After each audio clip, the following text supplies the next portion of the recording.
हर सिक्के के दो पहलू होते हैं, एक पॉजिटिव एक नेगेटिव। लेकिन पॉजिटिव जब नेगेटिव में बदलता भाई धमाका होता। और ऐसे ही धमाका लेके आ रही है हमारे सामने गुल मैम एंड समृद्धि। क्या धमाका करने वाली है, मतलब गुड से बैड गर्ल, क्या है क्या ये? हाँ बस क्रेजी होने वाला है, बस क्रेजी हो जाएंगे सब। गुड से बैड नहीं, ये गुड बैड गर्ल है। मतलब अच्छी बुरी लड़की है, मतलब अच्छी लड़की है पर बुरी प्रकार की लड़की है, अच्छी बुरी लड़की। That is said right, ये जो yes. झूठ बोलना कहाँ से सीखा आपने? हम प्रोमो देख रहे हैं बचपन से ही। बचपन से कुछ कंफ्यूजन हो गई, जैसे पेरेंट्स ने कुछ कुछ कहा, फिर जो एक्सपीरियंसेस हुए समझ में नहीं आया, लगा कि अरे झूठ से तो चीज़ें वर्कआउट हो रही हैं, तो ऐसे स्लाइट कंफ्यूजन। ओके, गुलमन कहते हैं ना कि जो झूठ का घड़ा होता है एक ना एक दिन फूटता ही है। तो यहाँ पे क्या होने वाला है? वो तो आपको एपिसोड 9 में चलेगा पता क्या होता है जब झूठ का घड़ा फूटता है।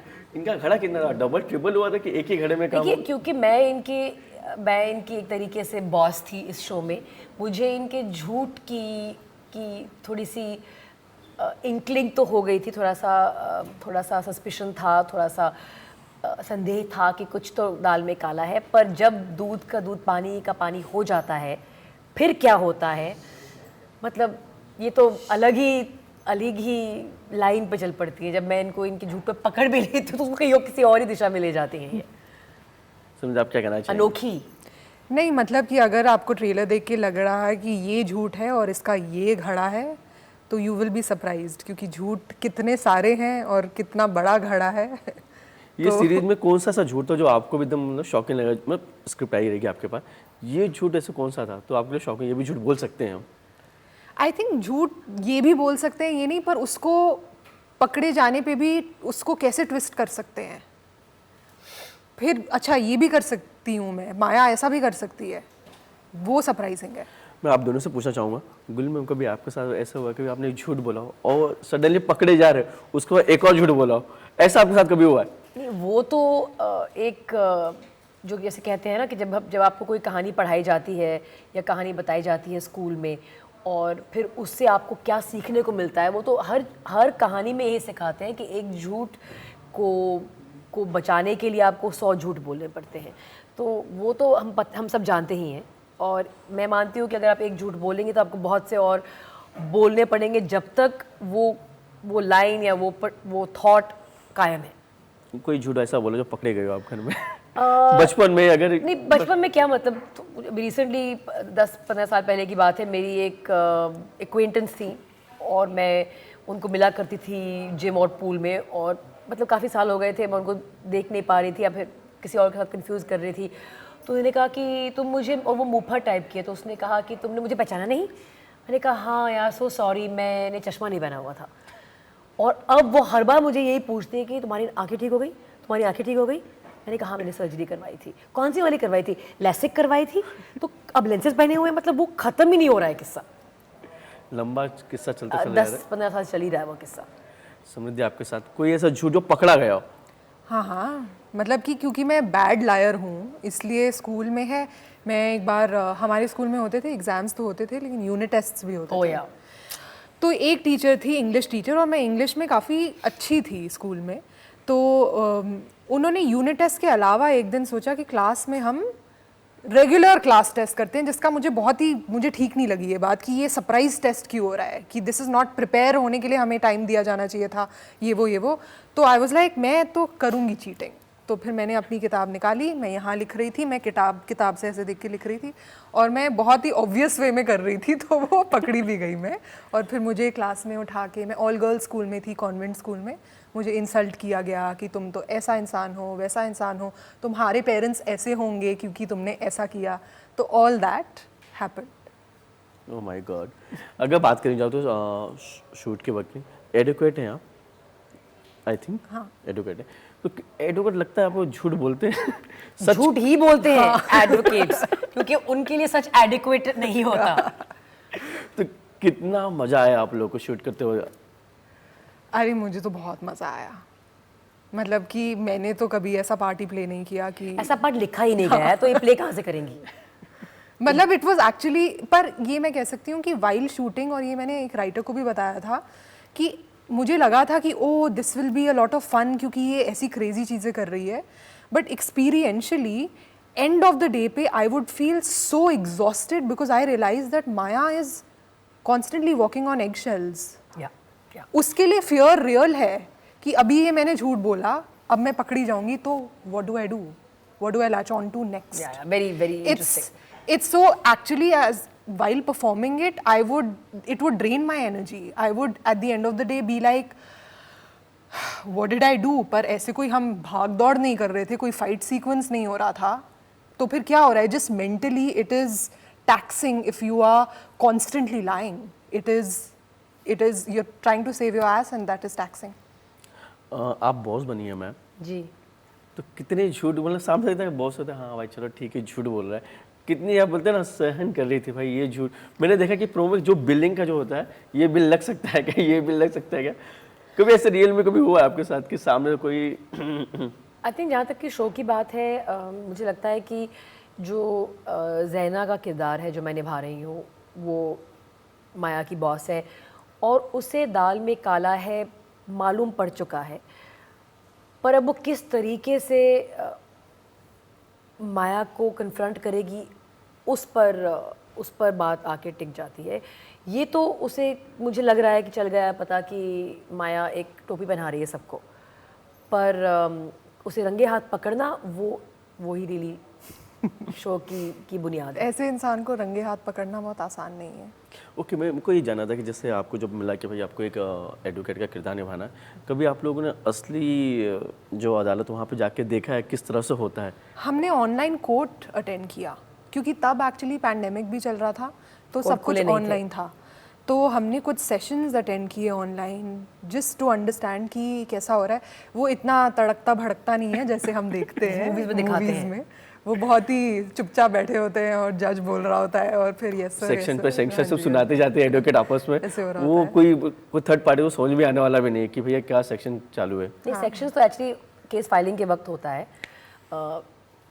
कोर्ट में अगर एक बार बात आ चुकी है तो चार्जशीट ऑलरेडी फाइल हो चुकी है, तो वहाँ पर सेक्शंस की बात एक्चुअली नहीं होती है और प्रोसिक्यूशन की तरफ से होती है। मैं इसलिए बता रही हूँ क्योंकि मैंने 3 साल वकालत की है। एग्जैक्टली वी हैड तो वो मेजर सोर्स ऑफ नॉलेज नहीं होता है, मतलब सेक्शंस के तहत ही केस बनता है और एक बार सेक्शंस लग चुके हैं, चाहे वो सिविल प्रोसीडिंग्स में हो, चाहे वो ज़्यादातर सीआरपीसी की बात करते हैं जो कि क्रिमिनल प्रोसीजर कोड है, या सीपीसी है जो कि सिविल प्रोसीजर कोड है, और आईपीसी जो इंडियन पीनल कोड है।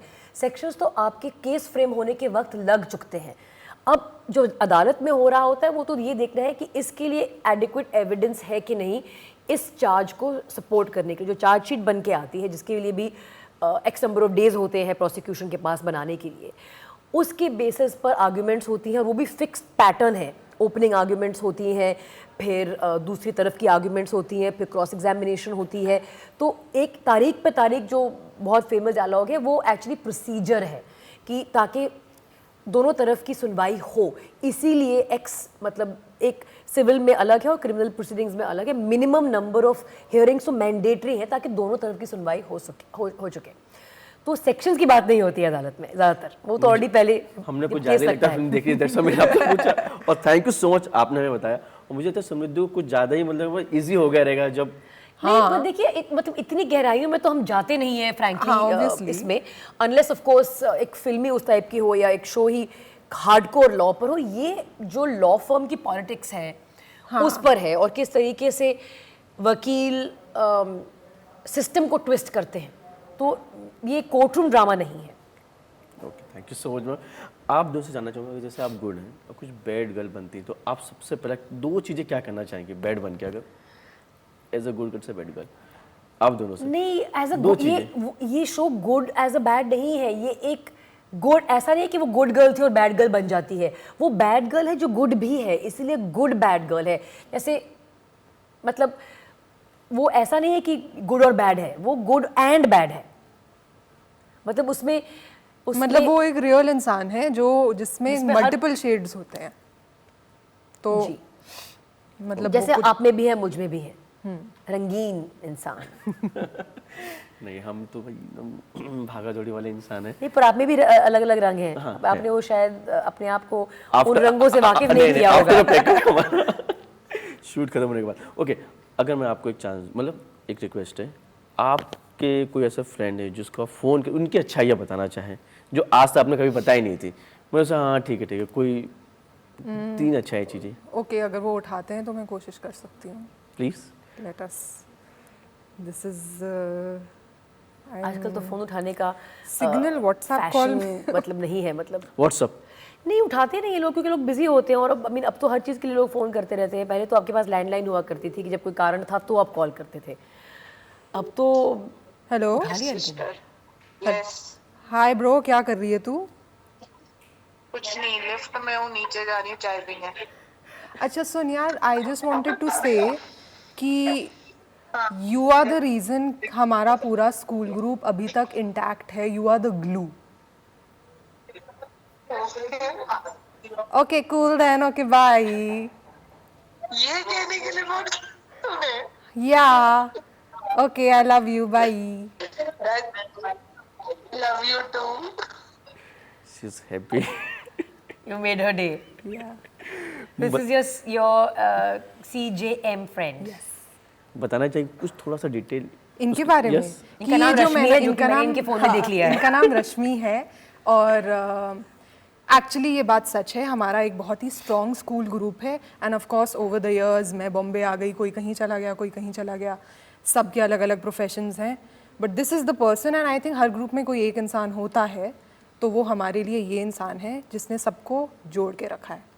ओके, मैं क्विकली 2 मिनट का गेम करूँगा। कभी अपने घर वालों से झूठ बोला है गुल में? कोशिश तो की है। कि कहाँ, मतलब अगर कुछ जानना चाहे रीज़न कहाँ पे, कहीं बाहर जाने के लिए क्या? शायद कॉलेज के टाइम पे बाहर जाने के लिए भी किया होगा।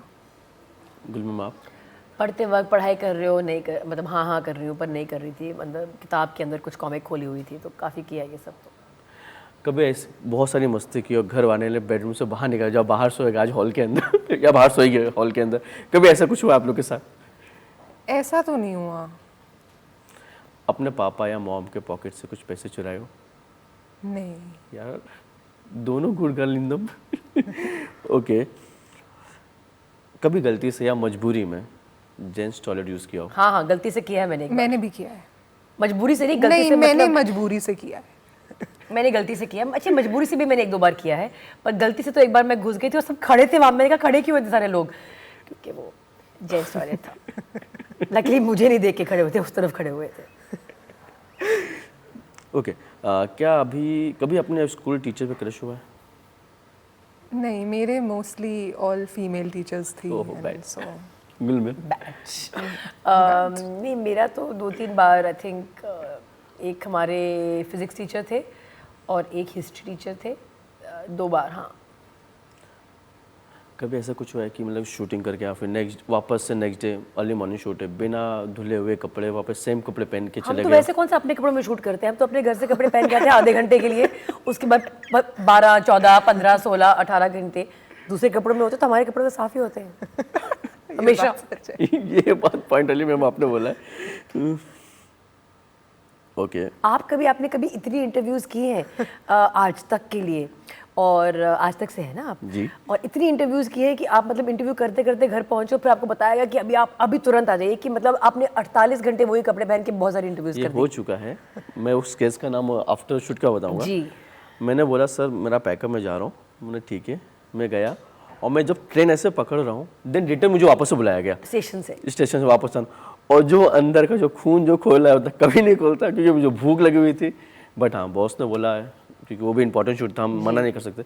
हाँ, बट जाने के बाद वो शूट मुझे एक्सक्लूसिव मिला था, बाकी किसी चैनल के पास नहीं था। ये मैं आपको बता सकता हूँ, प्रॉफिट भी हुआ है। करेला बैगन की सब्जी किससे पसंद है? आई लव बैंगन। बैंगन मुझे भी बहुत मैं ब्रेकफास्ट लंच डिनर के लिए खा सकती हूँ एक पूरे हफ्ते, 10 दिन 15 दिन, और करेला भी भरे हुए, लेकिन स्टफ्ड। लास्ट, कभी फाट मार के किसी और का नाम लिया, भाई मैंने तेरे मारा तूने मारा? मेरे साथ तो ऐसा नहीं ऐसा नहीं किया, पर ऐसा किया है कि फाट मार के बोला है कि हाँ ये मैं थी। हुआ। Yes. That is like truth next level boss lady vibes. But yeah, there's nothing wrong in like farting, guys. Come Yeah, on, it's absolutely, that's bodily true. gas, whatever. Thank you so much. जो हमारे दर्शक हैं आज तक के सासू बेटे के, उनको आप क्या कहना चाहेंगे इस शो के बारे में? गुड बैड गर्ल एक बहुत ही यूनिक शो है, तो प्लीज़ जब आप इसे देखेंगे आपको ऐसा लगेगा कि ऐसा शो हमने पहले कभी नहीं देखा, तो please watch good bad girl on the 14th of October, coming soon. गुल में बहुत ही अनोखा और अद्भुत शो है, और मुझे लगता है कि आने वाले दिनों में माया का किरदार एक तरीके से हमारी देश की लड़कियों के लिए पोस्टर गर्ल बनने की काबिलियत रखता है। ज़रूर देखिएगा। Thank you so much, thank you so much. ये थी माया, लेकिन जो जिस तरह से मैं सोचा था पहला कि ये बैड गर्ल होगी, बैड गर्ल नहीं है, ये गुड से बैड गर्ल है। ये आप जरूर देखिएगा। गुड और बैड। गुड और bad girl, yes, thank you so much. तथा गुड तथा बैड गर्ल है। बैड गर्ल जी।